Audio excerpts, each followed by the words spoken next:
사랑하는 서머나 가족 여러분, 오늘 하루 주님 안에서 평안하셨습니까? 매일 성경 묵상으로 함께하는 기도 시간입니다. 오늘 주시는 하나님의 말씀은 마가복음 13장 14절부터 37절이고요. 제목은 어제에 이어서 앞으로 일어날 일들 두 번째 시간이 되겠습니다. 제가 본문을 읽겠습니다.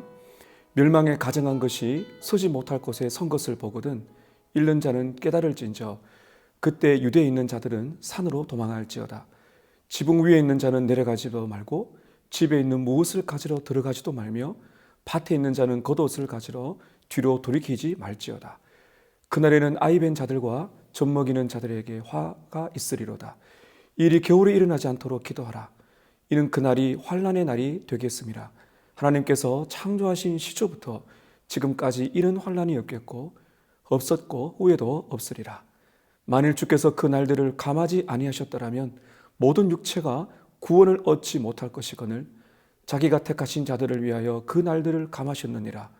그때 어떤 사람이 너희에게 말하되 보라 그리스도가 여기 있다 보라 저기 있다 하여도 믿지 말라. 거짓 그리스도들과 거짓 선지자들이 일어나서 이적과 기사를 행하여 할 수만 있으면 택하신 자들을 미혹하려 하리라. 너희는 삼가라. 내가 모든 일을 너희에게 미리 말하였노라. 그때 그 환난 후에 해가 어두워지며 달이 빛을 내지 아니하며 별들이 하늘에서 떨어지며 하늘에 있는 권능들이 흔들리리라. 그때 인자가 구름을 타고 큰 권능과 영광으로 오는 것을 사람들이 보리라. 또 그때에 그가 천사들을 보내어 자기가 택하신 자들을 땅 끝으로부터 하늘 끝까지 사방에서 모으리라. 무화과 나무의 비유를 배우라. 그 가지가 연하여지고 잎사귀를 내면 여름이 가까운 줄 아나니 이와 같이 너희가 이런 일이 일어나는 것을 보거든 인자가 가까이 곧 문 앞에 이른 줄 알라. 내가 진실로 너희에게 말하노니 이 세대가 지나가기 전에 이 일이 다 일어나리라. 천지는 없어지겠으나 내 말은 없어지지 아니하리라. 그러나 그날과 그때는 아무도 모르나니 하늘에 있는 천사들도 아들도 모르고 아버지만 아시느니라. 주의하라. 깨어 있어라. 그때가 언제인지 알지 못함이라. 가령 사람이 집을 떠나 타국으로 갈 때에 그 종들에게 고난을 주어 각각 사물을 맡기며 문지기에게 깨어 있어라 명함과 같으니 그러므로 깨어 있어라. 집 주인이 언제 올는지 혹 저물 때이든지 밤중일는지 혹 닭울 때일는지 새벽일는지 너희가 알지 못함이라. 그가 호련히 와서 너희가 자는 것을 보지 않도록 하라. 깨어 있어라. 내가 너희에게 하는 이 말은 모든 사람에게 하는 말이니라 하시니라. 아멘. 종말에 일어날 일들에 대해서 우리가 제대로 알아야 됩니다. 어제 우리는 제자들이 예루살렘 성전이 어떻게 되겠는가? 종말이 어떻게 됩니까? 라고 물었죠. 예수님께서는 이 성전 파괴와 더불어서 그 당시에 일어날 일들과 뿐만 아니라 예수님은 두 가지 렌즈가 있는데요. 그 당시에 일어날 일뿐만 아니라 그 질문을 받아서 그 시대뿐 아니라 기독교 역사와 그리고 오늘날 우리 시대까지 종말에까지 예수님께서는 펼쳐 보이시는 굉장히 큰 말씀을 하고 계십니다. 여러분, 큰 환난과 핍박이 우리에게 있습니다. 우리는 두려워하거나 놀라지 않아야 됩니다. 상고를 겪는 것처럼 바로 내일 종말이 오는 것은 아니지만은 그러나 주님이 오실 날이 가까워 있다는 것을 기억하고 오늘 우리는 주님 주신 힘으로 끝까지 믿음을 지켜내고 그리고 복음을 만백성에게 전하는 예수의 증인으로 살아가야 됩니다. 어제 핵심의 말씀을 드렸는데요. 오늘 이어지는 말씀 속에서도 똑같은 교훈이 반복이 됩니다. 그래서 저는 이 말씀 흐름을 따라가고 어제처럼 마지막 부분에 중요한 교훈의 말씀을 정리하면서 어제와 중복되지 않는 한에서 그렇게 여러분께 말씀을 정리하고자 합니다. 오늘 첫 번째입니다. 앞으로 일어날 환난이 있다. 14절부터 23절까지가 나와 있습니다. 예수님은 예루살렘 성전이 파괴된다고 말씀하셨죠. 오늘 좀 구체적으로 말씀하시는데요. 여러분 14절에 보시면 이렇게 말씀하시죠. 멸망에 가정한 것이 서지 못할 곳에 선 것을 보거든. 이것은 여러분 AD 70년경에 로마 장군 티투스 장군이 예루살렘을 함락하고 파괴하고 성전을 무너뜨리는 유대인들에게는 상상조차 할 수 없는 사건을 예수님께서 말씀하신 겁니다. 멸망에 가증한 것들이, 다시 말하면 이방인들이 성전 서서는 안 되는 거룩한 성전을 짓밟는 이러한 환란이 있을 것이다. 성전은 거룩한데 이 멸망에 가증한 이방인들의 세력이 성전을 함락하여 더럽힐 날이 올 것이다. 이렇게 말씀하시는데, 이 날이 얼마나 여러분 심각한 날인지 14절 중반에 보면, 그때 그 사건을 볼 때는 유대에 있는 자들은 산으로 도망을 가라 합니다. 끔찍한 사건이 있기 때문에 긴급하게 말씀하시죠. 그리고 지붕에서는 내려오지도 말고, 밭에 있는 사람은 집으로 겉옷을 가지러 오지도 말고, 그만큼 긴급하게 도망을 가라는 것입니다. 그리고 도망 못 가는 사람들이 있죠. 아기를 뵌 임산부들, 그리고 젖먹이 아기들은 도망가지 못하기 때문에 정말 불행한 날이 될 것이다. 이렇게 주님이 말씀하고 계신 것입니다. 그리고 겨울에 일어나지 않도록, 추운 겨울날에 도망가기도 힘든 그런 아픔이 있는 날이 되지 않도록 기도하라, 이렇게까지 말씀하세요. 왜 그렇습니까? 19절에 보면 그날은 환난의 날인데, 하나님이 창조 때부터 지금까지 주님이 말씀하시는 그때까지 말씀하시죠. 전무후무한 끔찍한 환난이 있을 것이다. 이것은 1차적으로는 예수님께서 말씀하시는 AD 70년경, 다시 말하면 예수님이 지금 말씀하신 그때부터 40년 후에 일어날 예루살렘 그리고 성전의 파괴 사건을 말씀하시는 것이죠. 요세푸스의 기록에 의하면요, 얼마나 많은 사람이 죽는가 하면 100만이 넘는 사람들이 살육을 당합니다. 그리고 그 로마 군인들이요, 그 유대인들을 십자가에 못 박아 죽이는데, 십자가를 만들 만한 나무가 없을 정도로 심각하고 두렵게 처형시켜 버립니다. 그리고 극도의 내분이 일어나게 되고요, 그리고 10만 이상의 사람들이 포로를 당해 끌려가게 되고 심각한 기근을 받게 됩니다. 기록에 의하면은 낳은 아기를 먹을 정도로 이 살육이 식인 사건이 일어났다라고 요세푸스는 기록을 하고 있습니다. 너무나 끔찍한 사건이죠. 20절에 보게 되면 주님께서 이렇게 말씀을 이어가십니다. 만일 주께서 그 날을 감하지 않으셨다면, 줄이지 않으셨다면, 다시 말하면 그 로마 군인이 와서 그 예루살렘과 성전을 파괴하고 사람을 그렇게 살려갈 시간을 하나님께서 단축시켜 주지 않았다면 진짜 모든 사람이 다 죽었을 것이다. 그러나 하나님께서 의도적으로 그날을 짧게 만드셨기 때문에 살아남는 자들이 생겼다라고 말하고 있습니다. 20절에 보게 되면 오늘 중요한 단어가 있는데요, 잘 보세요. 모든 육체가 구원을 얻지 못할 것이거늘 자기가 택하신 자들을 위하여 그날을 줄이셨다. 여기 보면 하나님이 택하신 자들, 선택한 자들 있다는 말씀하시죠. 하나님이 택하신 자들이 있기 때문에 그들이 멸망당하지 않기 위해서 환난의 날을 단축시키셨다, 이렇게 말하고 있습니다. 여러분, 1차적으로 이 사건은 당시에 유대인들이 겪게 될 큰 환난을 말하지만, 앞으로 좀 더 펼친다면 오늘날 우리들에게 일어날 환난 때도 이 환난의 날을 하나님이 줄이지 않으셨다면 택하신 백성들조차도 구원받을 수 없는 엄청난 고통이 있을 정도로 심각한 환난이기 때문에 하나님께서는 택한 백성들의 구원을 위하여 환난의 날을 줄이신다, 이렇게 우리가 볼 수가 있을 것입니다. 21절 이하에 보게 되면 이런 환난을 틈타서 우리가 어제 보았던 거짓 그리스도, 거짓 선지자들이 나타나는데요, 오늘 말씀의 강조점을 보게 되면 기적과 이사, 그 기적들이 일어납니다. 이적들이 일어납니다. 여러분, 산상수훈에 보면요, 그 하나님을 믿지 않는 예수님의 제자가 아님에도 불구하고 귀신을 쫓아내는 기적을 행하는 사람이 있다고 말합니다.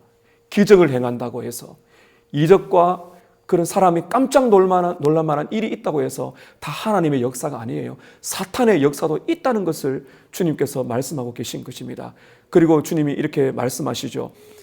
22절 끝에 보시게 되면 이렇게 거짓 그리스도와 거짓 선지자들이 일어나서 이적과 기사, 기적들을 통해서 어떻게 한다 그럽니까? 할 수만 있으면 택하신 자들을 속이고 유혹하게 한다는 겁니다. 여러분, 이 의미를 잘 아셔야 됩니다. 어제와 오늘의 전 문맥을 살펴보게 되면 하나님의 택하신 자들이 거짓 선지자들과 이 적그리스도, 거짓 그리스도의 유혹에 빠져서 구원을 잃어버린다는 말이 아니에요. 할 수만 있으면은 그렇게 미혹을 한다는 거예요. 이 뉘앙스 속에는 그렇게 발악을 해서 택한 백성들을 빼앗으려고 하지만은 앞으로 우리는 보게 될 것입니다. 하나님께서 택하신 자들을 보호하신다는 거죠. 바로 우리는 앞에 보았습니다. 자기가 택하신 자들을 지켜내기 위해서 하나님은 환난의 날을 감해 주신다. 이렇게 말하는 것이죠. 주님은 이렇게 말씀을 첫 번째 단락에서 맺습니다. 너희는 삼가라, 주의해라. 내가 이 모든 말을 너희에게 미리 알려준다. 정신을 똑바로 차리고 이런 일이 있다는 것을 잊지 말고 대비하라.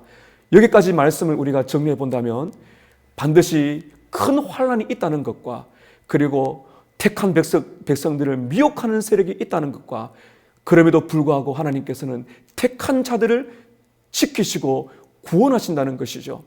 요한일서 4장 19절에 보면 택함 받은 신자에 대해서 이렇게 말합니다. 우리가 사랑하는 것은, 우리가 하나님을 사랑하는 것은 하나님께서 우리를 먼저 사랑하셨기 때문이다. 사랑하는 여러분, 우리는 택함 받은 진정으로 거듭난 신자입니까? 그렇다면 우리는 온갖 환난과 유혹이 있다 할지라도 택한 백성들을 지켜주시는 그 하나님의 은혜에 감사하며 이 어두운 시대에 깨어서 우리의 믿음을 잘 지켜내야 할 것입니다. 오늘 말씀 두 번째는 예수님이 오신다는 것과 택한 자들을 전 세계에서 모으신다는 대대적인 구원의 역사를 말씀하고 계십니다. 24절에 보시게 되면 그때에 그 환난 후 해가 어두워지고 달이 빛을 내지 아니하고 별들이 하늘에서 떨어지고 하늘에 있는 권능들이 흔들리게 될 것이다. 예수님이 재림하실 그때가 되면 이렇게 환난이 일어난다 했는데요. 여기에 상당히 참 해석하기 어려운 말입니다. 해가 어두워지고 달이 빛을 내지 않고 하늘의 권능들이 흔들린다는 것을 여러 학자들은 다양한 의견을 내놓고 있습니다. 크게 두 가지로 해석할 수가 있는데요. 하나는 문자적인 것입니다.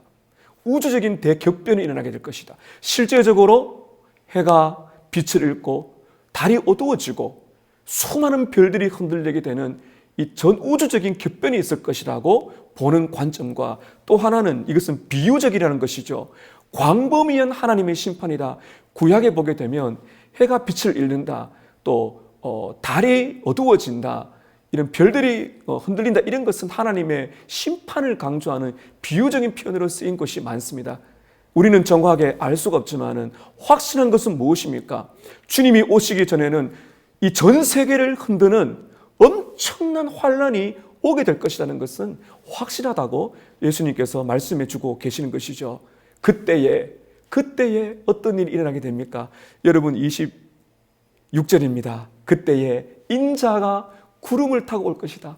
하나님의 아들, 바로 예수님, 하나님의 아들 성자 하나님께서 심판주로 이 땅에 또는 택한 백성들을 모시는 구원자로 이 땅에 오실 것이다. 어떻게 오신다 그럽니까?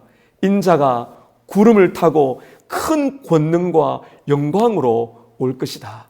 하나님 나라의 완성입니다. 그토록 우리가 사모하고 기다리는 만왕의 왕이신 주님께서 상상할 수 없는 영광과 권능으로 이 땅에 임하실 것이다. 어떻게 된다고요? 26절 하반절에 사람들이 볼 것이다. 모든 사람들이 보는 앞에서 그렇게 올 것이라는 것입니다. 믿지 않는 사람에게는 엄청난 심판의 날이지만 예수를 믿는 자에게는 어떤 일이 일어납니까? 여러분 27절입니다. 또 그때에 그가 천사들을 보내어 자기가 택하신 자들을 땅 끝으로부터 하늘 끝까지 사방에서 모으리라. 여기서 말하는 천사는 보통 우리가 알고 있는 그러한 하나님께서 심부름을 하게 하는 그런 천사로 볼 수 있지만은 그러나 이 천사는 바로 메신저로서 복음 전도자라고 볼 수가 있습니다. 이것을 예수님의 당시의 말씀으로 보자면 1세기 초대교회 때 마치 천사와 같이 하나님의 복음 메신저로서 전 세계로 복음이 확장되는 그런 과정을 볼 수가 있고요. 그리고 기독교 역사 속에서 그리고 오늘날 이르기까지 주님이 오시는 그때까지 주님께서는 택함 받은 백성들 우리를 세계 열방으로 보내시고 우리가 있는 이 땅에 우리의 현장의 삶과 그리고 여러분이 있는 구석구석에 또한 세계 선교사를 통해서 지구 온 민족들에게 주님이 복음을 전하시고 사방에서 온 세계 모든 민족들 가운데서 어떤 사람을 모으신다고요? 택한 자들을 사방에서 모으신다. 여러분, 택함 받은 백성이 오늘 3번 등장합니다. 무슨 말씀인지 아시겠습니까? 하나님께서 택하신 자들이 있다. 이 택함 받았다는 것은요, 하나님의 주권적인 은혜로 우리가 볼 때는 과분한 은혜입니다. 택함 받을 자격이 전혀 없지만은 전적인 은혜로, 주권적인 은혜로 우리를 택해 주셨고, 우리는 과분한 은혜로 택함을 받았습니다. 복음을 받아들였을 때 웬 말인가 날 위하여 주 돌아가셨나? 나 같은 죄인 살리신 주 은혜에 놀라와 은혜에 감격하여 과분한 은혜에 찬송하는 예배자들이, 십자가의 은혜를 알고 하나님 아버지를 찬송하는 택함받은 백성들이 전 세계 사방에서 모일 것이다. 영광의 날이 임할 것이다. 내 사모하는 주님, 그 주님이 오실 것이다. 이렇게 말씀하고 계신 것입니다. 말씀을 한번 정리해 볼까요? 2번째 단락에서 예수님은 영광의 왕으로 반드시 오신다는 겁니다. 이 말씀, 그리고 복음은 모든 민족에게 전해지기 위해서 우리를 사용하실 것이고, 그리고 주님은 온 세계 열방의 택한 백성들을 모으신다는 겁니다. 마지막 3번째 단락입니다. 이제 28절부터 이제 오늘 본문 끝절까지 보게 되면 이렇게 우리가 마지막 대지를 달 수가 있습니다. 그러면 우리는 어떻게 살아야 될까? 이 말입니다. 어떻게 우리는 살아야 될까요? 택한 받은 백성들은 어떻게 살아야 될까요? 주님이 오신다는데 우리는 어떻게 살아야 될까요? 그게 초점 맞추고 계시는데요, 2가지 비유를 하십니다. 하나는 무화과 비유고요, 또 하나는 다시 오시는 주인 비유입니다. 여러분 28절 보시게 되면 예수님이 무화과 나무 비유를 하시죠. 잎사귀를 봐라, 여름이 가까워 왔구나. 무화과 나무의 가지가 연하여지고 잎사귀를 내면 여름이 가까운 줄을 그 당시 사람들은 다 압니다. 1차적으로 보면 예루살렘 성전, 그 성전이 멸망할 날이 반드시 온다, 임박했다, 준비하라는 말씀이고, 그것을 크게 확장해서 본다면 그 징조가 있다는 것이죠. 전쟁과 재난과 이런 가뭄과 전염병 이런 것들이 더 창궐하고 더 심각해지게 될 때 우리는 주님이 오심이 임박했다는 징조를 깨달아 알라는 것이죠. 바로 그것을 말씀하고 계신 것입니다. 29절에 말씀하고 계시죠. 인자가 가까이 왔는데 얼마나 가까이 오셨다고요? 문 앞에 이르렀다. 사랑하는 여러분, 예수님께서 곧 오신다는 것 우리에게 말씀하고 계신 것입니다. 그리고는 31절 32절에 예수님의 말씀은 천지가 없어지겠지만은 예수님의 말씀은 확실하다 하면서 다시 한번 강조하십니다. 32절 보세요. 그렇지만은 예수님이 오신다는 것은 확실합니다. 예수님의 재림은 확실하지만은 그날과 그때는 아무도 모른다는 겁니다. 그날과 그때는 아무도 모른다. 천사도 모르고요, 심지어 여러분 누구도 모른다 말해요. 예수님 스스로 말합니다. 아들도 모른다. 이것은 여러분 예수님의 인성을 강조하는 거예요. 예수님은 하나님이시지만, 완전한 하나님, 완전한 사람이시지만, 여기서 예수님의 강조는 예수님의 인성을 드러내는 것입니다. 무슨 말씀하고자 하시는 겁니까? 우리들에게 예수님이 오시는 것은 임박했고 예수님이 오신 것은 확실한데 예수님이 언제 온다는 것은 알려고 하지 말라는 거예요. 그 시간을 알려고 하다 보면 이단에 빠져요. 우리가 해서는 안 돼요. 하나님 아버지만 하신다. 하나님의 계획표에 플랜에 다 들어있다. 확실하고 임박하니까 그 시기를 알려고 도 넘은 행동을 하지 말라는 겁니다. 그 대신 여러분 우리는 어떻게 해야 될까요? 여러분 33절 보시기 바랍니다. 주의하라, 깨어 있으라. 여기서부터 여러분 이 33절, 35절, 37절에 계속 반복합니다. 깨어 있으라, 정신을 차려라, 예수님 오심을 기다리라. 이렇게 주님 말씀하시면서 말씀을 이제 맺고 계시는데요. 자, 깨어 있음에 관해서 34절에 보면 다시 오시는 주인 비유를 하나 하십니다. 여러분 34절 보면 이렇게 말씀하시죠. 집 주인이 있는데 타국으로 볼일을 보러 갔어요. 그리고 종들에게 이 일을 다 맡겼습니다. 종들은 어떻게 될까요? 집 주인이 아니기 때문에 주인이 맡긴 일을 열심히 해야 됩니다. 각각 그렇게 사무를 맡겼다. 한 사람 한 사람 맡겼어요. 그리고 문지기에게 껴있으라. 내가 언제 올지 모르니까 껴있으라고 말하는 것입니다. 이 비유의 핵심은 무엇입니까? 여러분, 우리는 우리 인생의 주인이 아닙니다. 하나님께서 다 맡기셨어요. 우리는 주인이 오실 것을 기다리면서 각각 주신 일들을 일상생활 속에서, 여러분 교회에서, 여러분이 살아가시는 가정에서, 일터에서, 학교에서 있는 모든 곳에서 주님이 맡기신 일들을 충실하게 주인을 기다리며 주님의 영광을 위해서 복음의 증인으로 살아가는 것, 바로 그것이 우리의 삶인 것이죠. 35절 여러분 넘어가면 어떻게 말씀하십니까? 집주인이 언제 올지 모른다. 밤일지 새벽일지 모른다. 깨어있으라, 깨어있으라, 기다리라. 홀륜이 와서 너희들이 자는 것을 보지 않도록 하라. 이렇게 말씀하고 계신 것입니다. 사모하는 주님이 오십니다. 그분을 기다리십시다. 자, 여러분, 오늘 좀 긴 말씀인데요. 우리가 어떻게 그러면 살아야 될까? 4가지 말씀드리면서 기도 제목을 삼습니다. 첫 번째입니다. 우리를 자기 백성으로 선택하신 하나님의 주권적인 은혜에 감사하며 살아가십시오. 두 번째, 환난과 유혹이 있어도 하나님이 선택하신 우리들을 반드시 지키심을 믿으며 살아가십시오. 세 번째는 예수님의 재림의 시기를 알 수 없지만은 곧 오심을 고대하며 기다리세요. 고린도전서 16장 22절 마라나타, 주 예수여 어서 오시옵소서. 여러분, 예수 믿는 사람들이 게으르면 죄입니다. 게으르면 안 됩니다. 주님 오시겠지, 그렇게 살아가면 안 됩니다. 어떤 사람은 그렇게 말해요. 목사님, 하나님이 저를 택하셨다면 안 버리시겠죠. 제 마음대로 살아가면 됩니까? 되지 않겠습니까? 묻습니다. 여러분, 택함 받은 백성들은 그렇게 살 수 없어요. 말씀을 받으면 그 말씀은 우리를 변화시키기 때문에 나는 택함 받았는데 내 마음대로 살아도 되겠지라고 생각하는 사람들은 자기가 정말 구원받았는지를 돌아봐야 됩니다. 택함 받은 백성들은 절대로 게으르게 살면 안 되고 그렇게 살지 않도록 말씀을 주세요.